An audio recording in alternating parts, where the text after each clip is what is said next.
Hello everyone, it's OC. I think I have my mind wrapped around this Las Vegas thing. From what I've been able to dig up and from what some inside people have sent me, people within the government, people within the military, they've sent me things high up. People have sent me things that other people haven't seen and that I'm not able to show on YouTube. But I will show it someplace else. I've got people working right now making me an account on some other sites where it will be able to be shown on. And I'll be putting that link in the description below. So if it's not there yet, then I haven't been able to get it uploaded yet, and that site hasn't allowed it either. But whatever site I get to allow it on, I will put that description, the link in the description box below. So, there's a couple of different stories. As you know, Stephen Paddock is the TV story that you hear, the story being told over and over and over again that this 60-something-year-old man carried out this crazy attack, even though there's tons of witnesses speaking of multiple shooters at the scene and also just a block away, so...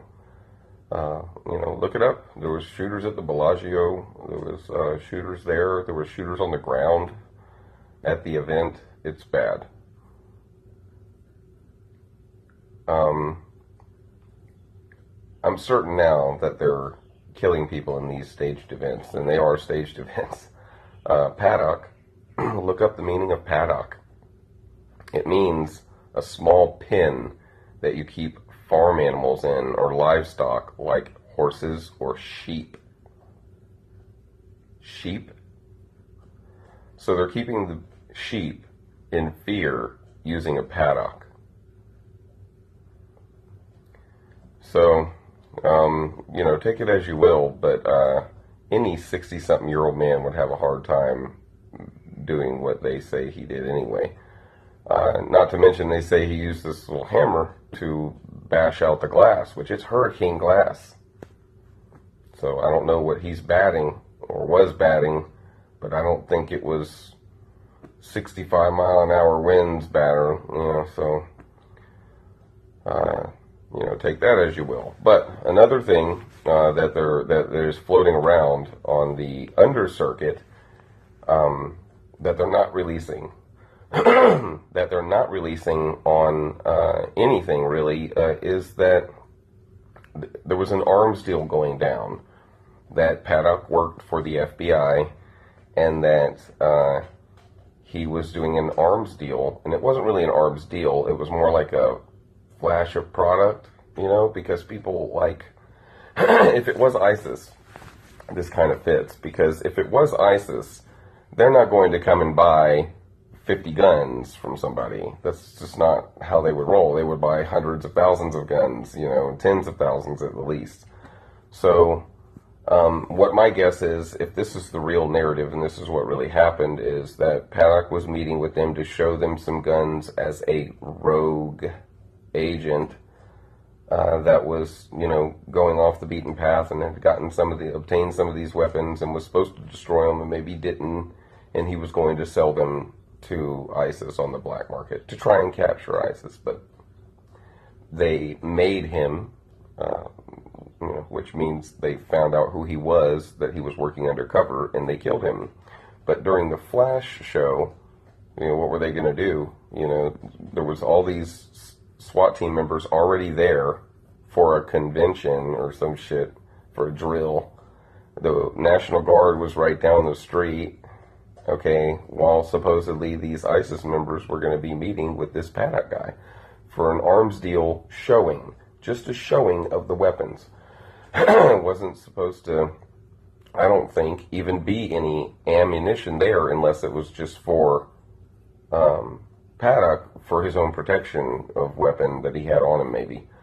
So that's another story that's being floating around, that he was an FBI agent. They assassinated him in the room after finding out who he was, and then carried out the attack themselves from multiple places. which kind of makes sense from the evidence of the video footage that you get from the scene. Not the evidence video footage that they keep repeating on the news and regurgitating over and over again. If there was 23,000 people at this event, do you really think that only a handful of footage would be available? Of course not.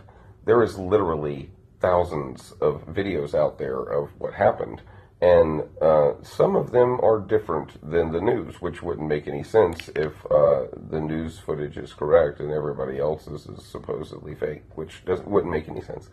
It's hard to believe that 6 TV networks can put out one story and literally thousands of other people are telling a different story that were there. And they're not a part of the news, and they're not a part of networks or people like that at all. These are just regular old people, just like you. So, look at it how you will. That's one story. Now, of course, there's the, TV narrative that he did it, which is very, very unfeasible. It doesn't even make sense, So, here is the entire video footage collection of things that I was able to get a hold of, that I was able to put onto YouTube. So take it how you will. People have found things that just don't add up with the story, as well as like YouTube, not YouTube, but Google releasing the story on Google's highlights before, like days before it even happened, and nobody was looking for it. So it wouldn't have come up under search engines unless you would put that in. So, but, it may get changed later, but we have video footage of it that way anyway, so they can change it all they like. Just stay vigilant, people. See this information, please share the video. Click share right now before you even watch the rest of the video. Click share, put it on your Facebook, send it to people. Whatever. Watch the video, click like. You can do that right now, please. It helps the video get around. And subscribe my channel if you haven't already. Please comment on the video if my subscribe button is gone. People have been telling me my subscribe button isn't there for them to subscribe. People I know go on there and the subscribe button isn't even there anymore. So I'm pretty sure they're trying to silence my channel. So if you can, please share the videos, download them if you want to, re-upload them to your channels. I don't care. I just want the information to get out there. So if you can, please share the videos. We can make a difference, but we must speak up. So, Craig Sawyer, former highly decorated Navy SEAL, a Marine before that, great patriot, host TV shows, Discovery Channel, History Channel, you name it, Top Shot. Craig Sawyer, TacticalInsider.com, VetsForChildRescue.org, joining us, riding shotgun to give us his approximation of this. They're saying there's no motive. The motive is target Christian conservatives, target Trump supporters, and then have the relish of turning around and using it against the Second Amendment and using it against the very victims. This whole thing stinks to high heaven. Craig Sawyer is a former SEAL team leader. What do you make of this whole situation? Well, from a federal criminal investigator standpoint, Alex. That's right. You got that hat as a current federal officer. Yeah. I forgot. Yeah. Now, when you consider motive, you look at who benefits. And that's the first thought that I had. Certainly the shooter did not benefit. He didn't know those people that he was shooting up. And if he took his own life, which I don't believe now, then what benefit was that to him? He could have just killed himself and left everybody else out of it. So he didn't benefit. So who benefits? Well, I see people that are already preaching what they're after right on his heels. Hillary Clinton and the others, the gun grabbers, they're the ones that are looking to benefit. So I would look at them first as far as motive. And who do they serve? What agenda are they on? And you're tracking on it, Alex. It's a big global agenda for control over the United States. And we've got to look deeper there to find out why this keeps happening. And look at who owns the hotel. Serious hardcore Antifa, George Soros connected, Muslim extremist care organization that may be listed as a terror group. I mean, they are heavy fundraisers, heavily involved. 5 days he's in there with all these guns, all these weapons. Folks are running around in the crowd saying, get out of here, you're about to die. I mean, Craig, this was executed pretty sloppily, but in a place they thought they had protection. Yeah, tactically, it doesn't make any sense for him to have had that many weapons. If he wanted to do a lot of harm, I could understand him having several weapons in case one failed and a lot of ammunition. They want to trot out every configuration in front of Congress and ban every single one of them. Yeah. This was a political hit job, is what it was. As much as an assault on those precious victims there, this was an assault on our Constitution. And I think it's readily apparent what they're after with the gun grabbing. And I think we've got to have an honest look. Some people are taking a calmer approach, saying, look, if we want honest and genuine solutions, let's look at why this is happening. That's my thing, is why does this keep happening? Not the how, because look, crazy people go on mass murder binges with trucks, with bombs, with knives, with chemicals, with poison, with anything that they can get their hands on. Sure, but it's the season we're in right now. We're in the season of political overthrow. The Democrats have said they were going to do this starting October 1st. I was on air Sunday night saying I'm surprised the mass shooting hasn't started today. Yeah. I mean, look at folks like Colonel Schaefer, who has all his big sources. He's saying this is basically a Democratic Party generated operation just by them calling for the violence. The target tells you the motive, the media being ready to go after the Second Amendment. This, as you said, Craig, this really smells as politically motivated. We found the clip that Laura Loomer has tweeted out. We were retweeting it at Real Alex Jones right now. Here he is, the brother of the reported shooter, clearly going off a statement, repeating like a parrot the same thing over and over again, but then he slips up and says this. You used the phrase evil genius. Do you think that he was? I'm sorry. I mean, that's the thing I shouldn't have said. But that's what people are, I mean, that he's this, but he's a highly intelligent, there's absolutely no, and this is the other part that I want to stress with this, that it doesn't matter that they won't chase people, but people are saying, oh, he must have had help. Steve had no help. Steve didn't take help. It did not take a village for Steve. Steve was I'm sorry. Please don't. I'm using I was about to use a colloquial term that would besmudge one of the armed forces. Steve was a standalone guy. Oh my gosh, this is the worst thing I've ever seen. Steve, if you wanted to hang out with Steve, hung out with Steve. This guy's wearing an earpiece for sure. Craig, watching this, as also a federal officer in clandestine stuff, I mean, what do you make of this? This is just insane. Yeah, it looks like he caught himself, or somebody caught him in his earpiece saying, hey, whoa, what are you? Easy there. But look, we have to be intelligent enough as a society, as American citizens, to realize what our global enemies want. They need us divided and disarmed in order to put us under their ultimate control. And they've got a lot of control already, but to finish it off, they need us divided and disarmed, and we must not play into it. So we need to unite, and I would say to people that are kneeling, that are rioting, that are wearing masks, that are attacking innocent families, to shut them up. You're unwitting accomplices. You're helping our enemies by fueling that division. Well, you've seen how many Democrats, Craig, have openly celebrated, saying, good, they're a bunch of white Trump supporters, they deserve to die. The vice president of CBS said it. I've got like 6, 7 articles today. Trudeau said it's white supremacy's the problem.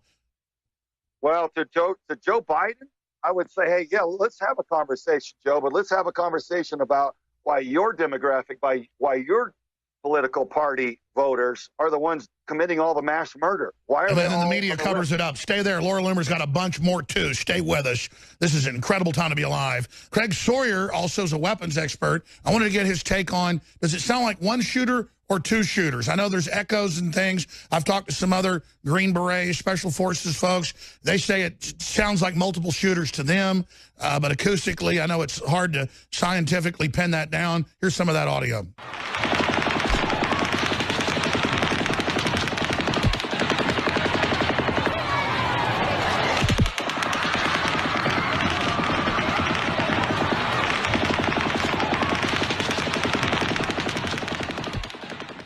You're a weapons expert.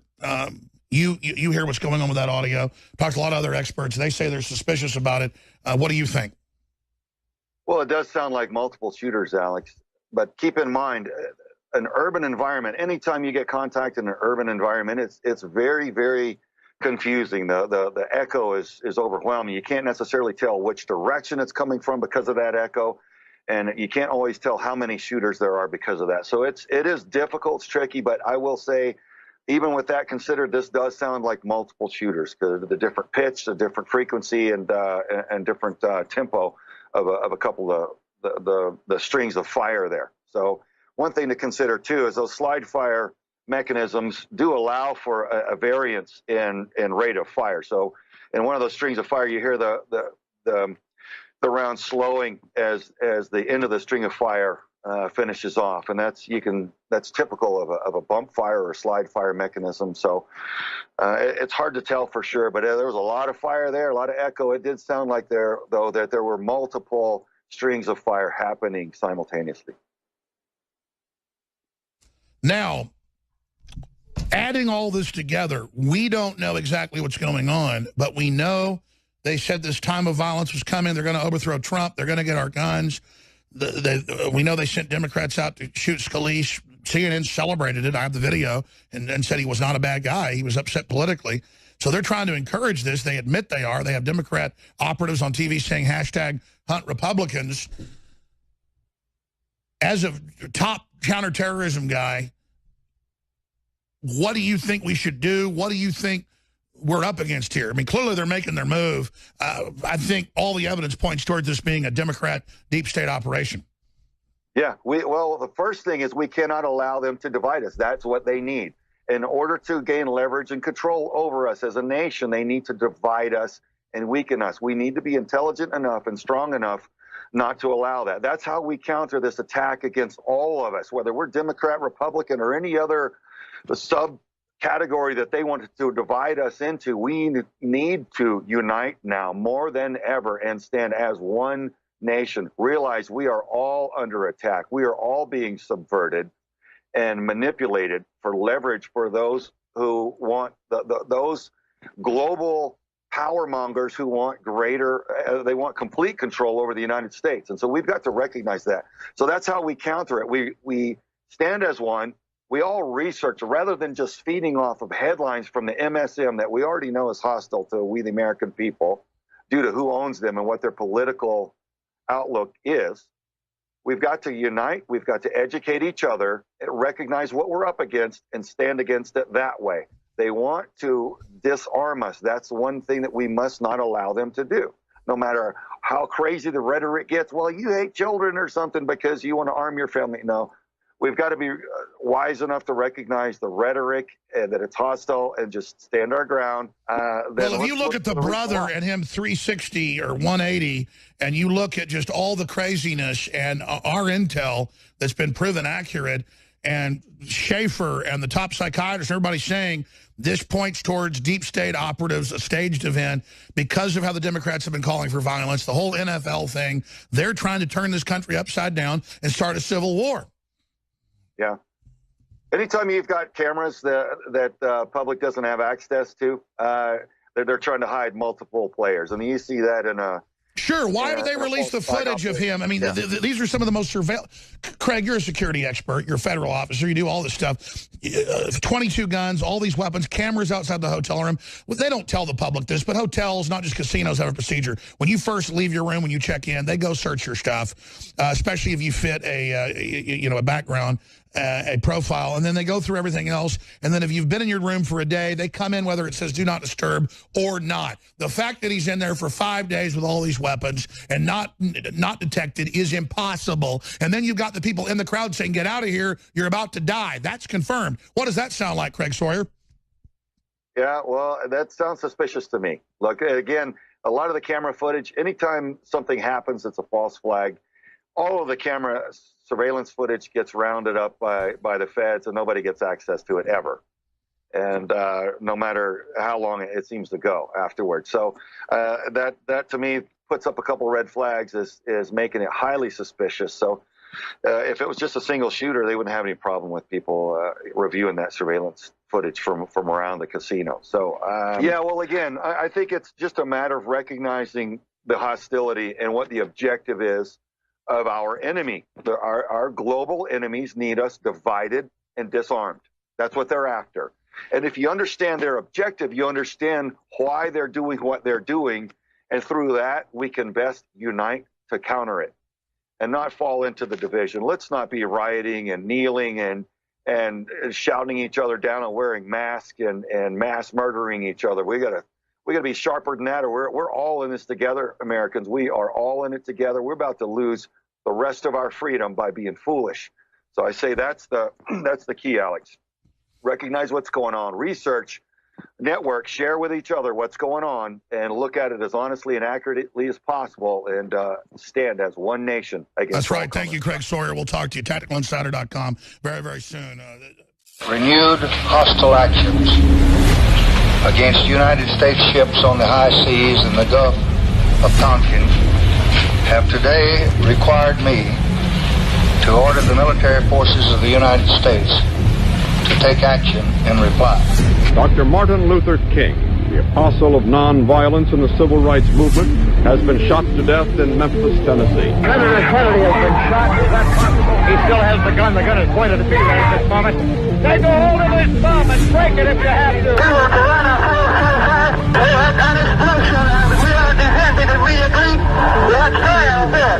People calling themselves members of the Weather Underground last night planted bombs in federal office buildings in Washington and Oakland, California. They took the babies out of the incubators and left the children to die on the cold floor. Survivors of the USS Liberty are demanding a congressional investigation into what happened and acknowledgement that the Israeli Air Force bombed a U.S. intelligence Navy ship. The death of bin Laden marks the most significant achievement to date in our nation's effort to defeat al-Qaeda. The Taliban is taking responsibility for shooting down a U.S. helicopter.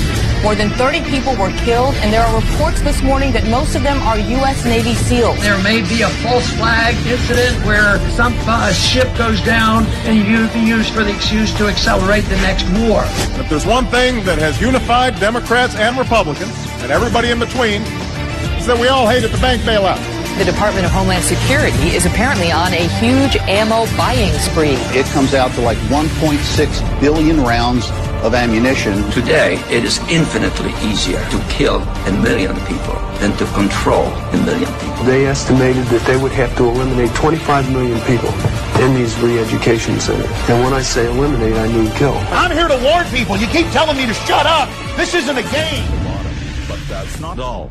The room number is also listed American Samoa 32135, the exact room that the madmen rained gunfire down on the helpless Americans below. However, that's where things take a bizarre turn with this receipt, which does appear to belong to the alleged assassin.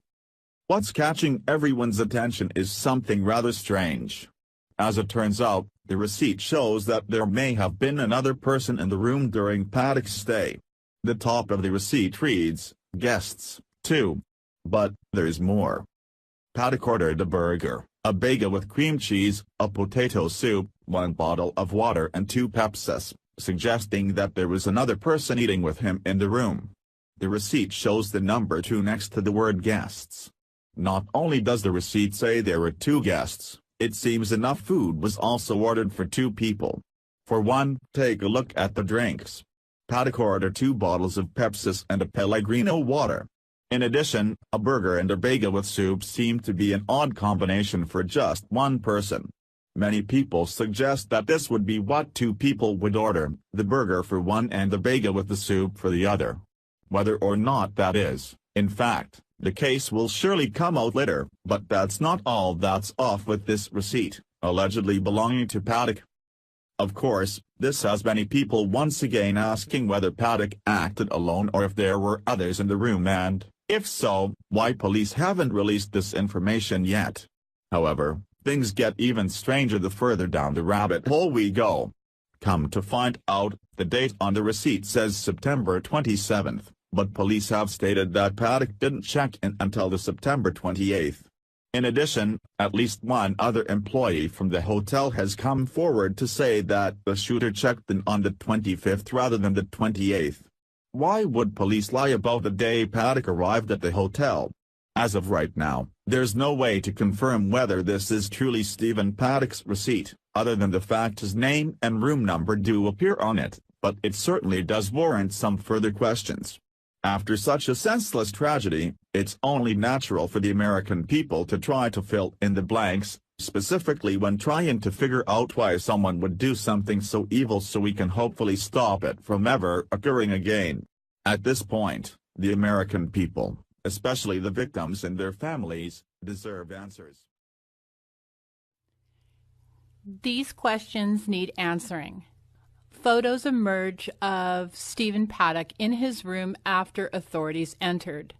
They have supposedly pictures of his weapons all over the carpet, and they look brand new. I mean, even the machine guns that he used, or whatever the hell they're called, they look brand new, like they've never been fired, at least not for well over an hour's worth of firing.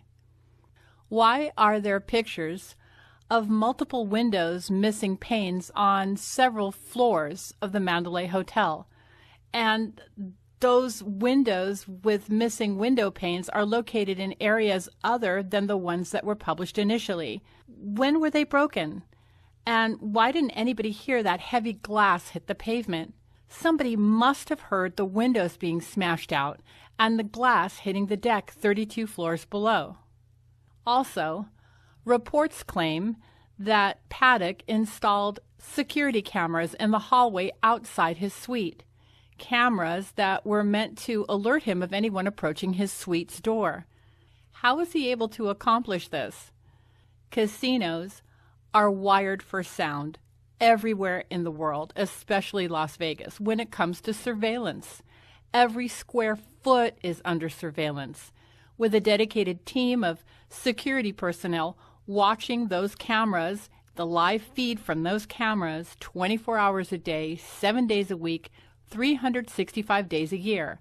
How the hell was Paddock able to set up his own surveillance system in the hallway outside of his room without being detected?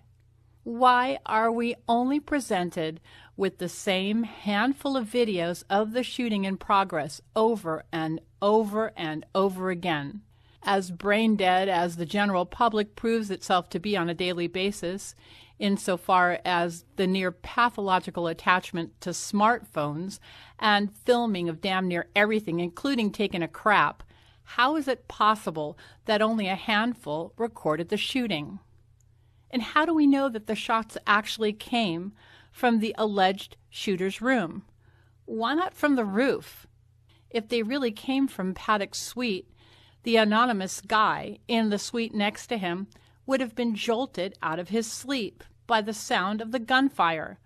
But according to reports, he says he was fast asleep when the SWAT team entered his room and told him to get the hell out. Why are there no interviews or reports with other guests that were staying on the 32nd floor or on the 31st floor or on the 33rd floor? Wouldn't that entire section of the hotel, wouldn't the guests in that entire section of the hotel have heard the gunfire? Would they have heard it if it was coming from the roof instead? Maybe everybody, including the anonymous guest that was staying in the suite next to Paddock's, had their AC blasting. So what, the AC drowned out all sounds? Why aren't there any Mandalay employees, even those wishing to remain anonymous, giving their accounts of the event? No room service staff that brought food up to Paddock's suite in the days leading up to the shooting. No housekeeping staff that cleaned his suite. No one from the front desk talking about the multiple calls that should have come in from the rooms and suites near the alleged shooter's suite when he was shooting. Panicked phone calls from other hotel guests. Why aren't we hearing any reports from anybody that is employed by that hotel? How is it possible for Paddock to check into his suite using his girlfriend's identification? Even though he'd be considered a relatively high roller to any casino in Las Vegas where he'd gambled and would have been comped his rooms and probably everything else, as a matter of course, he still would have been required to show some form of picture ID. Back in the 1980s, that wasn't the case. Regulars, people like Stephen Paddock, were presented with a VIP card from a casino that immediately let the front desk staff know, here's someone that spends a crap load of money gambling, so give him the VIP treatment and comp everything.